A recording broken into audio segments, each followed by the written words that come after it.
For most families, the idea of a parent or grandparent living alone triggers worry. The phone calls increase, the warnings pile up, and the quiet moments are mistaken for sadness. But here's what no one tells you. For many older adults, living alone doesn't mean loneliness. It means liberation. It's the first time in decades they've been able to hear their own thoughts, not as a spouse, not as a caregiver, not as a parent, but as a whole, complete individual rediscovering who they are. Imagine this, an empty kitchen chair at sunrise. For most, it's a symbol of loss. But for someone like you, it can become something entirely different. A throne of peace, where the quiet feels like a gift instead of a void. Every cup of coffee, every slow morning stretch, every silent evening becomes a conversation with yourself, and that's a voice too many seniors forget to listen to. In this video, we're uncovering 12 truths only seniors who live alone truly understand. Lessons that quietly transform fear into freedom and solitude into strength. Because aging alone isn't the end of a chapter. It's the rediscovery of your rhythm, your choices, your calm. If you believe aging can still mean awakening, hit like and subscribe, because independence doesn't fade with time. It deepens. And today, we'll prove it. Meet Ruth Delaney, 81 years old, a retired postal worker from a small town in Ohio. For 40 years, she delivered letters and packages to other people's homes, always on the move, always connecting others. But at 75, she did something that shocked her family. She used her savings to buy her first home, entirely her own. A modest, single-story cottage with ivy creeping across the porch and a white mailbox she painted herself. Around her neck, she wears a small brass key on a string, the key to that home, as a daily reminder of her courage. Her children worried that the silence would swallow her whole. They called often, offered to move her closer, even suggested senior housing. But Ruth just smiled and said, "I've spent my life delivering things to other people. Now, I'm delivering peace to myself." The first few weeks were quiet, almost too quiet. But then something changed. She began to notice the rhythm of her days, the sound of wind through the kitchen window, the way morning light fell across her table, the freedom to cook what she wanted, sleep when she pleased, and dream without interruption. "I thought I'd be scared of the silence," Ruth says softly. "Turns out, silence became my teacher." Her story isn't about isolation. It's about awakening, about what you learn when it's finally just you, your memories, and the bravery to live life on your own terms. Ruth discovered something profound, and today, we'll uncover the 12 life-changing lessons she learned along the way. Lesson number 1. You stop performing for the world. When you live alone, something quietly revolutionary happens. You stop performing. The pressure to keep up appearances, to smile when you're tired, or to explain every choice, begins to fade away. The house becomes a sanctuary, not a stage. For the first time in decades, you can simply be. No one's watching. No one's judging. And that realization is liberating. Ruth describes it with a warm chuckle. "My mirror finally sees the real me, unbrushed hair and all." She admits that in her younger years, she always dressed up before answering the door, always worried about what the neighbors might say. Now, she greets each day exactly as she is. Some mornings, she wears her old postal jacket while sipping coffee. Other mornings, she stays in her robe until noon. And for once, she doesn't feel guilty. Psychologists call this phase identity restoration. Studies in 2025 show that older adults who live alone often experience a surge in self-acceptance, not because life gets easier, but because it becomes quieter. Without an audience, authenticity finally takes the lead. Ruth says, "When I stopped living for other people's comfort, I found my own peace." Have you ever noticed how freeing it feels when you stop worrying about what others think? Tell us in the comments. Your story might encourage someone else today. Lesson number 2. Meals become memories, not chores. For many seniors, mealtime used to mean serving others, spouses, children, even co-workers. But when you live alone, something beautiful happens. The kitchen becomes a space for self-care instead of service. Cooking is no longer an obligation. It becomes an act of mindfulness, creativity, and even healing. Ruth describes it perfectly. "I don't cook for a crowd anymore. I cook for joy." Her refrigerator isn't stocked with leftovers or guilt anymore. It's filled with bright ingredients for small, satisfying portions. On Sundays, she tries new recipes from her favorite cooking show. On Wednesdays, she makes her mother's cornbread just to feel connected to her roots. Each meal is a conversation with herself, a reminder that she's still worth the effort. In 2025, this shift has quietly become a nationwide movement among older adults, known as the solo plate movement. It's not just about portion control or convenience, it's about emotional nourishment. Seniors across the US are rediscovering food as art, plating meals beautifully, experimenting with herbs, and treating dinner time as a moment of gratitude rather than loneliness. Research shows that seniors who cook for themselves report higher emotional satisfaction and even lower depression rates. Why? Because they turn everyday meals into micro-memories, gentle reminders that life, like food, can be savored slowly. What's one meal that brings you comfort when you're alone? Share it below. Your recipe might inspire someone tonight. Lesson number 3. Silence becomes sacred. When you've spent decades surrounded by the hum of family, phones, and obligations, silence can feel strange at first, even intimidating. But for many older adults who live alone, that silence slowly transforms from emptiness into something deeply spiritual. It becomes a companion, a kind of daily meditation that reconnects them to themselves. Ruth describes her mornings as her quiet communion. She sits by her window with her tea, watching the sun rise over the rooftops, the world still half asleep. No TV, no phone, no chatter, just the soft rhythm of her breathing and the ticking of an old clock. That's when I hear the world again, she says. And, more importantly, I hear myself. Recent studies on aging and stress reduction in 2025 show that just 30 minutes of intentional quiet reflection a day can lower cortisol levels and improve focus in adults over 65. This isn't just relaxation, it's restoration. Neuroscientists now refer to it as restorative solitude, a natural way to rebalance emotional energy and strengthen cognitive clarity. What once felt like loneliness now feels like alignment. Silence, for Ruth, became a mirror, reflecting back her gratitude, her memories, her calm. It's no longer about what's missing in the room, it's about what's finally present within her. Do you enjoy quiet mornings, too? Tell us how you spend your peaceful moments. Others might find inspiration in your calm. Lesson number 4. You redefine safety. When most people imagine living alone in their later years, they think of risk, falls, emergencies, fear of being alone when something goes wrong. But for today's seniors, safety has evolved into something empowering, not limiting. It's not about surrendering independence, it's about strengthening it through awareness and preparation. Ruth made small but powerful changes in her daily life. She installed motion sensor lights that softly glow when she walks through the hallway at night. Her medical alert bracelet connects instantly to her daughter and local responders with one press. And she uses a voice-activated assistant that reminds her when to take her vitamins and even cracks a joke when she needs a laugh. I didn't do it because I was scared, Ruth explains. I did it because I'm smart enough to plan ahead. That statement reflects a powerful shift happening in 2025, the rise of tech confidence among modern seniors. More older adults are embracing safety technology as a form of independence, not dependence. According to the National Council on Aging, seniors who incorporate simple smart home tools, from door sensors to stove shut-off timers, report 30% more confidence living alone than those who don't. These innovations aren't about gadgets, they're about grace, living safely, calmly, and confidently. For Ruth, safety isn't about expecting the worst. It's about building a world where she can keep doing what she loves, with peace of mind lighting every corner. Have you added any safety tools to your home that make life easier or calmer? Share what's worked for you.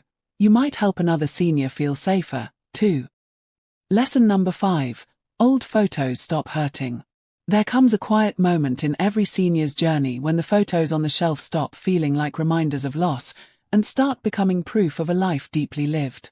For Ruth, that moment arrived one morning as she dusted the small wooden frame holding her wedding picture. I stopped crying at my husband's chair, she says softly. Now I talk to it and thank it. Living alone didn't erase her grief, it gave her space to befriend it. Without the daily noise of others' routines or sympathy, Ruth learned something powerful. Grief doesn't vanish, it transforms. Over time, sorrow reshapes itself into something warmer, quieter, and more forgiving: gratitude. She began to notice that instead of pain, the photos carried comfort. They reminded her of laughter over burnt toast, of long drives in the rain, of the kind of love that doesn't need to be seen to still be felt. This emotional evolution is something psychologists call acceptance through solitude. Studies from 2025 on senior well-being show that older adults who spend intentional time reflecting on memories, without distraction, report higher levels of emotional stability and lower loneliness scores. For many like Ruth, old photos become conversation partners, not ghosts. The memories don't fade, they mature. And in that maturity lies healing. Do you still keep photos of loved ones nearby? What memory brings you peace when you see them? Share in the comments. Your story might comfort someone else. Lesson number 6. You start talking to strangers again. When Ruth first started living alone, she thought her social circle would shrink. But something unexpected happened. It grew wider, just in smaller, warmer moments. The mail carrier who drops off her packages, the barista who remembers she likes extra foam, the neighbor she waves to from her porch, they became gentle threads in her new social fabric. Living alone doesn't make you isolated, Ruth says with a smile. It just teaches you to appreciate the people passing through your day. Modern studies back this up. A 2025 U.S. Aging and Well-Being survey found that seniors who engage in 3 or more small social interactions per week, whether with cashiers, clerks, or dog walkers, experience a 22% increase in self-reported happiness and emotional vitality. It's not about deep conversations, it's about presence and participation, the simple act of being seen and seeing others. Psychologists call these micro-connections, and they're proving to be one of the most powerful antidotes to loneliness among older adults. For Ruth, that means saying good morning to the park joggers or complimenting someone's scarf at the farmer's market. Each moment reminds her she's still part of the living rhythm of her community. These brief exchanges bring something that long phone calls often don't: immediacy, warmth, and real human spark. Living alone sharpens the courage to reach out, not because you need people, but because you enjoy them. Who's one person you enjoy chatting with in your daily routine? Your pharmacist, your neighbor, your postman? Let us know in the comments. Your story might inspire another senior to start their own small connection today. Lesson number 7. You redecorate for the soul. When you live alone, your home stops being a place you maintain. It becomes a reflection of who you are now, not who you used to be. Ruth says the first thing she did after moving into her small apartment was repaint the walls a soft lilac. It's the color my heart feels most at peace in, she said. Every stroke of the brush felt like reclaiming herself. Experts in senior well-being are noticing this same shift nationwide.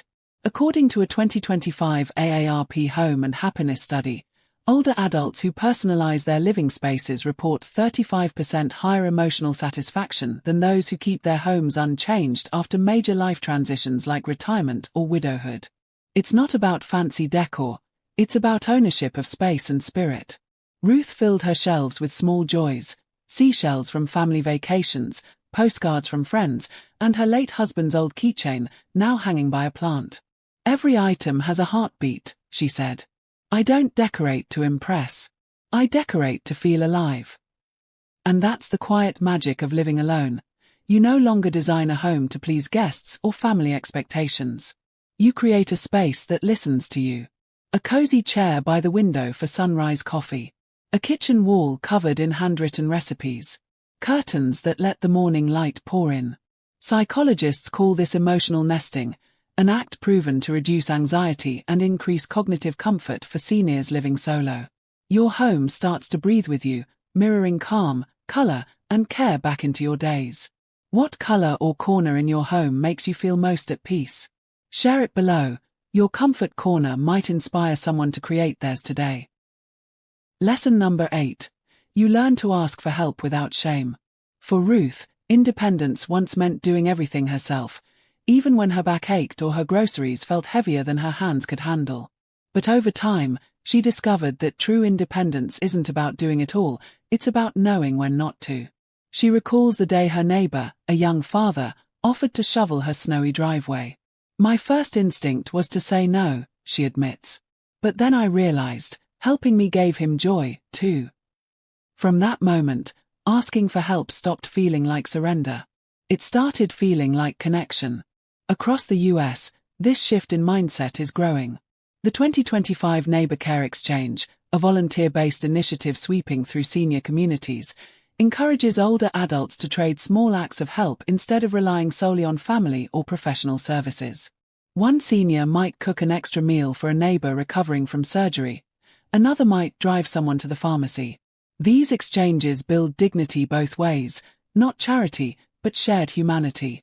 Experts in gerontology call this the interdependence revolution, a balance between autonomy and connection that protects mental and emotional well-being. Seniors who practice it report 40% higher community satisfaction than those who isolate out of pride or fear of burdening others. For Ruth, that lesson changed everything. I used to think independence meant doing it alone, she smiles. Now I know, it means building a circle of kindness that keeps us all standing. Have you ever helped or been helped by a neighbor in a small but meaningful way? Share your story in the comments. You might remind someone that asking for help can be an act of strength, not weakness. Lesson number 9. You find joy in tiny sounds. When Ruth first began living alone, the quiet startled her. She used to leave the television humming just to fill the air. But slowly, that silence turned into something sacred, a stage where life's smallest sounds began to play their gentle symphony. Now, her mornings start not with alarms or chatter, but with the soft tick of the kitchen clock, the low whistle of her kettle, and the fluttering chorus of sparrows that perch by her window. That's the rhythm of my peace, she says. Every sound reminds me, I'm still here, still present, still listening. Modern wellness research in 2025 calls this practice sound mindfulness. Specialists in aging psychology have found that seniors who take a few minutes daily to focus on ambient sounds, whether it's the hum of an appliance, rustling leaves, or even city traffic, experience lower anxiety levels and better emotional grounding. The reason? The brain interprets familiar, gentle sounds as signals of safety and belonging. Ruth's story proves it doesn't take grand adventures to feel alive. Sometimes, it's the click of her knitting needles, the creak of her rocking chair, or the soft pour of evening tea that tells her life is still full of movement. I used to crave noise, she reflects. Now I crave awareness. What's one everyday sound that brings you calm or comfort? The ticking clock, the rain, your pet's paws? Share it in the comments. You might remind someone else that peace often begins in the quiet. Lesson number 10.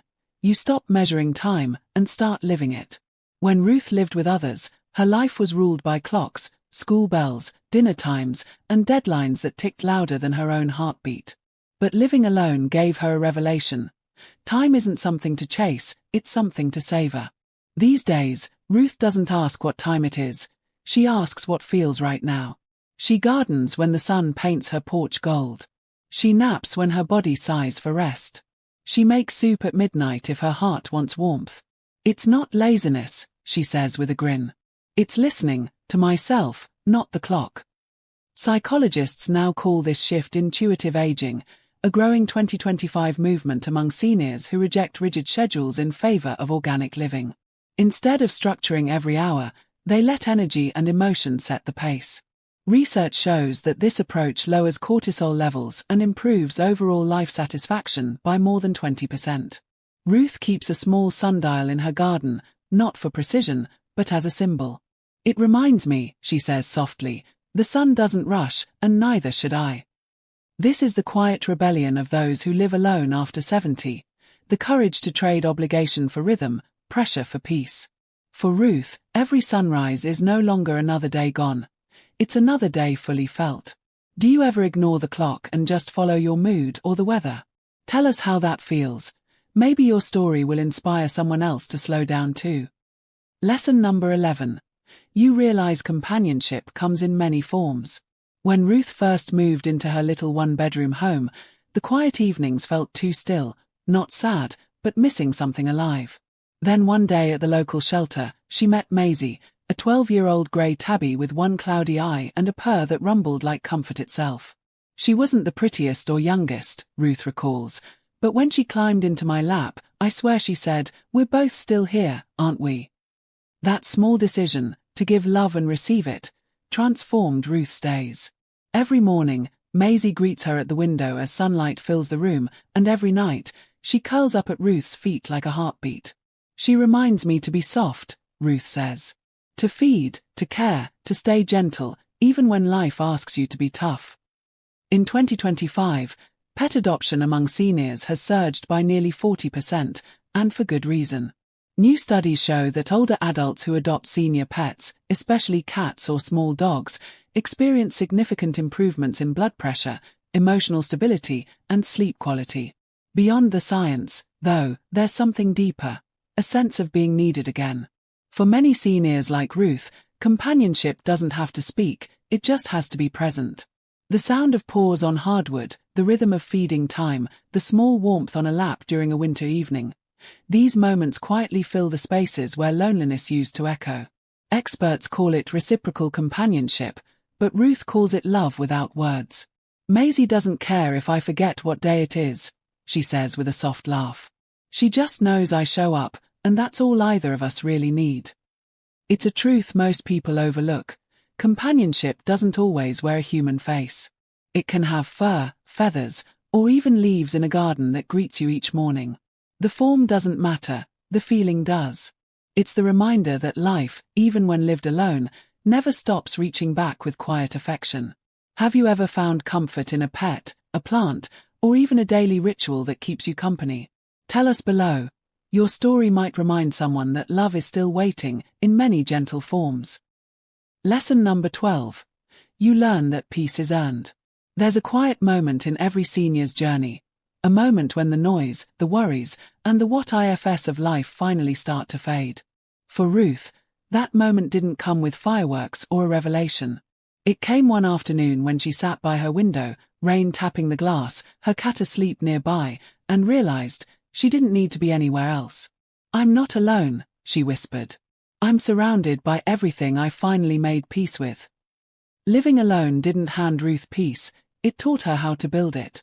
At first, the silence was heavy, filled with echoes of what used to be. Her husband's laughter, her children's voices, the hum of decades spent caring for others. But slowly, through the rhythm of her own days, the kettle boiling, the soft shuffle of slippers on wood floors, the evening breeze, the silence turned into serenity. Peace, she discovered, isn't the absence of people. It's the presence of acceptance. It's sitting in your own company and realizing you're enough. It's the courage to forgive yourself for the things you didn't know back then, and to celebrate the wisdom you carry now. Modern research backs what Ruth already knows by heart. Emotional stability peaks in later life for those who live intentionally alone. Seniors who embrace solitude, not as punishment, but as a partnership, often report greater resilience, lower anxiety, and higher satisfaction with life. Psychologists call it earned peace. It's not given, it's cultivated through years of love, loss, and rediscovery. Ruth describes it best: "Peace didn't come when I stopped missing people. It came when I stopped missing who I used to be." That's the hidden reward of living alone after 70. The kind of calm that only arrives when you've survived storms and learned how to sit in the stillness that follows. It's the peace that comes from watering your plants, sipping your coffee, and knowing that even the quiet moments have meaning. And maybe that's the secret the world forgets. Solitude doesn't age you, it refines you. It turns ordinary mornings into sacred rituals, and ordinary people into philosophers of life.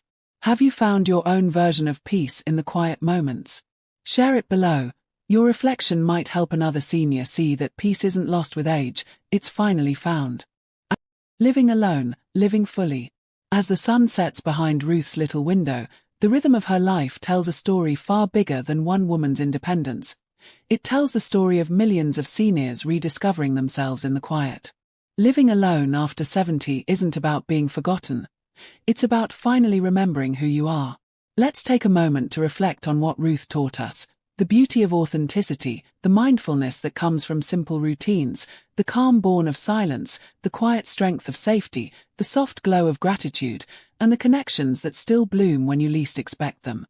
She showed us creativity that has no age, humility in learning new ways to thrive, awareness of the world that continues to unfold, time that slows instead of slips, companionship that comes in all forms, and, most of all, peace.